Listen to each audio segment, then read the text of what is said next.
Then I got on a plane and flew to Fan Expo Boston, and I'll be in Fan Expo Boston. I leave again on Tuesday. From Tuesday, I fly to Calgary in Alberta, and I will be at Calgary Expo. And then I'll stay there for about 6 days. Then from Calgary Expo, I get on a plane and I fly to Indianapolis, and I load in Gen Con. And then Gen Con, I'll be there for about 36 hours. Then from Gen Con, I'll fly straight to Dallas, and I'll do Fan Expo Dallas. And after Fan Expo Dallas, I'll go back home to Florida. So I will be in 5 different cities in 21 days. Yes, F my life. So, it has to be after that. Right now, I'm like, oh yeah, I'm fine.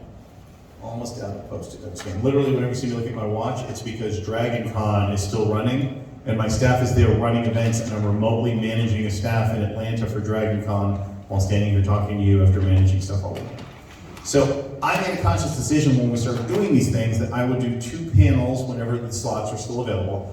And I do the first panel on Saturday morning because it's the worst time slot. And I do the last panel on Sunday night because it's the other worst time slot. So I call it's too early for an anime panel, and then the last anime panel. And they're very similar in format. If you didn't come to the first one, the first anime panel is me discussing the history of what we are. So for those of you that aren't familiar, the short version is, in 2001, I met a really hot girl, and she liked Sailor Moon. So by default, I suddenly like Sailor Moon too. I have seen all 200 episodes. I've even sat through the live action series. How many people have seen that? PGSM, live action Sailor Moon. Notice how timidly that person is raising their hand, like, yes, there's a reason. It's Power Rangers with Japanese girls doing cartwheels. Yes, there's a pretty good storyline there, but if you try to go back and watch it now, it does not hold up. But as a result of that, I created an anime club called Wasabi Anime. And Wasabi Anime is now a internationally known brand. We partner with brands in Japan and in North America, and we are in charge of designing and operating events and programming around Asian pop culture for Comic Cons. So, for example, this year, Wasabi Anime will be at Wasabi Con, which is Wasabi Anime's own convention in Jacksonville, Florida. Wasabi Con PDX, its newest show in Portland, Oregon. Calgary Expo, Edmonton Expo, Fan Expo Boston, Fan Expo Denver, Fan Expo Dallas, Fan Expo Canada, Gen Con, Origins Game Fair, MegaCon Orlando, and theoretically, slightly indirectly involved in Wizard World Chicago, apparently, based on meetings I've had in the past 2 weeks. So in the pandemic year, that's a dozen conventions. That doesn't count the new ones next year. And there's even a show on the table right now trying to get me to go to London. So what we do is we come in, and it kind of leads to what our conversation is going to be, is we get hired to come in and go, hey, this is what the cool thing is with anime right now, or with anime fandom. So let's try to work it in. So when you see like Miley Flanagan signing autographs, I'm the person who goes, listen, people still care about Naruto, go to Hot Topic. It's my job. HoloLive, any HoloLive fans? That was like months of negotiations to convince a company in Japan that it'd be a really cool idea to let their virtual girls sit on a screen and do a Q&A with live people in a convention. And it's worked out really well. We've done 2 shows now, and both rooms are packed. So, excuse me, not COVID. I know that for a fact because I had to have my PCR test last night in order to fly to Calgary, and it came up negative this morning. Go me. And I've been hiding from all of you all day. So yes, the crossing borders is such a whole exciting world now versus when it used to be. So if you go to like a popular Comic Con, there's somebody and there's a team of people in my case, they get to turn around and go, hey, we should do this, or let's try this. And that's where all the concept comes from designing that programming. And it's multi-layered. We have to talk to studios like Viz and Funimation and get permission to show the anime that's showing next door. Fine, I didn't want to talk to you anyway. Sorry. No, it's okay, just go. We'll miss you and Charizard. So we had to, we have to get permissions from studios to show anime. We have to negotiate and have actors show up and make sure that they're appropriate for what we're trying to do here and see who's available. And then we have to come up with panels and approve panels like the one you just saw before, or design our own panels that fit in within the theming of what we're trying to do. So it's a very complex process to build that section. It's like building a miniature anime con within a con, or our own shows, WasabiCon, we build our own anime shows. We even do some weird side projects. Any Invader Zim fans? We own InvaderCon, the Invader Zim convention. We're the people who did that every few years whenever we're not bored. So, but that's about it in a nutshell. So, that comes back to you guys. You guys just completed a weekend of Fan Expo Boston. So, what did you like in regards to the anime, Asian pop culture programming aspect? What did you not like? Or what do you think would be neat to see in the future? This is your chance to have your voice heard by the guy who makes those decisions. Anybody? Yes, loudest man in the room when he moves. Yeah, I want to see more of Monster Energy being here.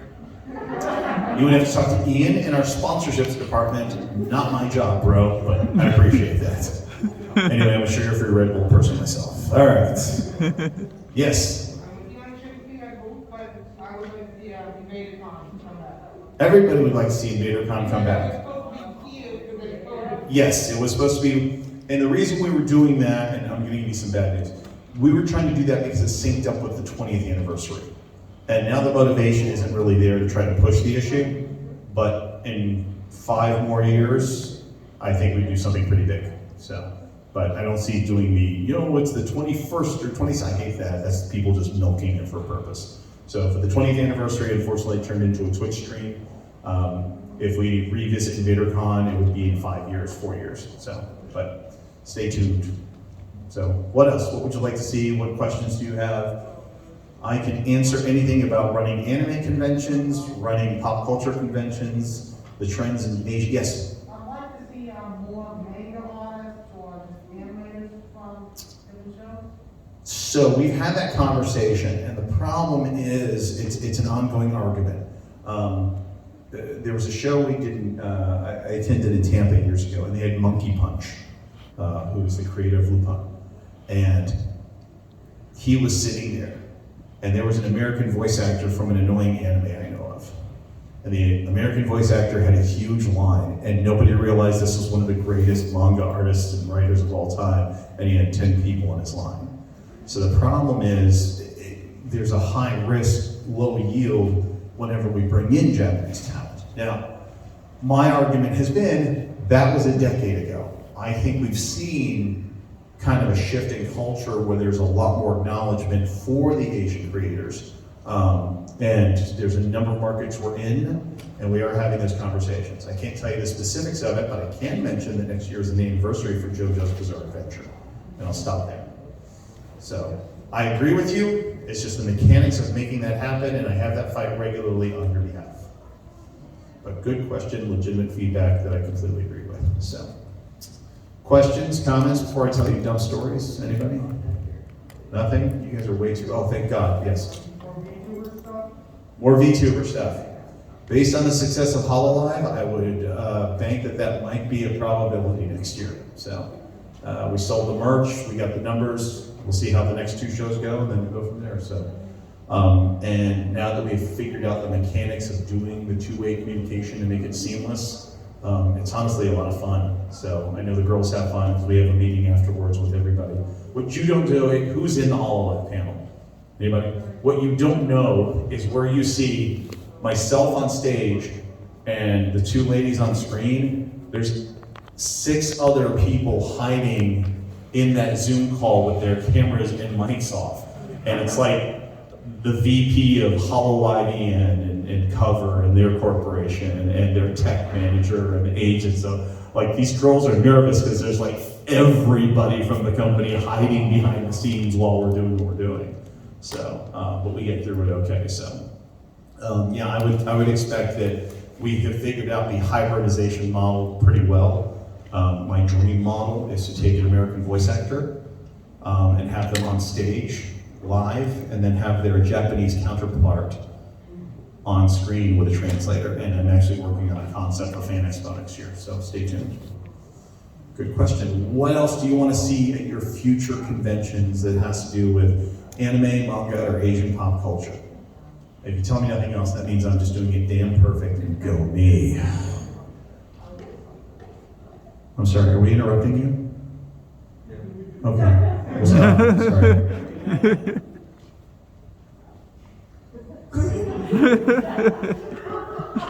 Just checking. Yes? How is it juggling all the different conventions? Do you ever get like panels and like the dates mixed up, or do you guys seem to keep it pretty separate and everyone knows where they're going? There's this two things. One, there's this invention called computer. And the second one is called Google Drive. And honestly, where people think that the most important, my suitcase is in the show office, the most important skill set to what we do is the knowledge of the material. The other skill set literally is organization. It is, like while we're, like during the day today, I was sitting in the show office on my laptop, working on the stuff for the next show already. Because I know when I get there, there's all weekend long, like you guys ever see every show, behind the scenes, there's 100 problems we're solving. And then we're also solving problems for next week and next week. And as you know, like I said, I'm going back-to-back weekends right now. I'll be home for 10 days, and then I have 3 more back-to-back weekends. This year's horrible and wonderful. So, do we ever get things mixed up? No, I've never had that happen. Does it become confusing to remembering things? Yes. Do I get asked questions and become passive-aggressive when people ask me? Like, how much are the tickets at Fan Expo? I don't know. I deal with Japanese cartoons. That's a whole other department. Or what are the dates for that show? I don't know. It's on my calendar. Like I will forget. Like you can ask me like the dates. I'll only know the dates for one of the shows I'm doing right now. It's because I own it, and I have to say it over and over again. And it's October 16th and 17th with Wasabi Con in Jacksonville, Florida. I don't know what today's date is. I know next weekend I'm in Calgary, and I know next week I'm in Indianapolis and Dallas, and that's it. So there's no mix-up. It's more a lack of immediate knowledge of the data. So we're constantly doing. Hold on, I gotta look at my phone. I do that a lot. So, but legitimate concern, but doesn't really happen as an issue yet. I'm getting older, so I can't wait to have a panel written for somebody at one show. Like, where's that actor? Calgary. Damn it, we're in Dallas. Next question. Anyone? Come on, give me a question. Yes. How much do you have involved in the process of getting somebody like Chris Sabat or like Steve Bloom? Do you have any hand in that? I have every hand in that. It's my decision. I'm the person who goes, we want Chris Sabat, we want Steve Bloom. And I text Steve and I go, yo, what's up, bro? You free that weekend? And then I have our booking manager contact their booking manager and have it happen. So 110% my decision. Why? Is there somebody you want? Not off the top of my head. Okay, well, let me know. Actually, Jotaro's voice actor. Which one? Or Cujo. who's the English voice?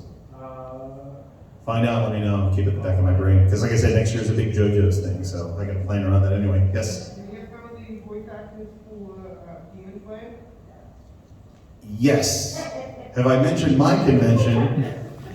This is where things get on a slippery slope. So Wasabi Con, the Wasabi Anime Convention in Portland, and the forthcoming one in Jacksonville, has Zach Aguilar, the voice of Tanjiro. I think we also have him in. I was supposed to be in, but got canceled for COVID. Yes. So we've been working on getting them obviously for shows. So yes, I know I have Bryce. I think at a show, one of the fan expos this year, but. We're well aware of the popularity of the show. I know that's why I have them at my shows, because, Daddy takes care of himself first, and everybody else. But yes, I have, if you look at the Wasabi Con Instagram, I have a Shih Tzu. It's Wasabi Con. I have a Shih Tzu, and my Shih Tzu is sitting by the beach wearing that exact outfit, because we found a company to sponsor and send the costume. They're like, can you help promote our business? We make the anime outfits for dogs. I'm like, I need the Demon Slayer one for my dog. They sent it, and I took a picture, and like, here's my Shih Tzu. Who's excited to meet people. So, good question. All right, what else you got? What do you want to know about, or what do you suggest we do? Did you find out the person's name? English is Matt Mercer, and Japanese is Suku. Not gonna happen. And made it. So. I know Matt. I've known Matt for years. While Matt still does the voice acting thing, unless it's not about throwing dice lately, his time is his own. And he is very much his time is his own type of person.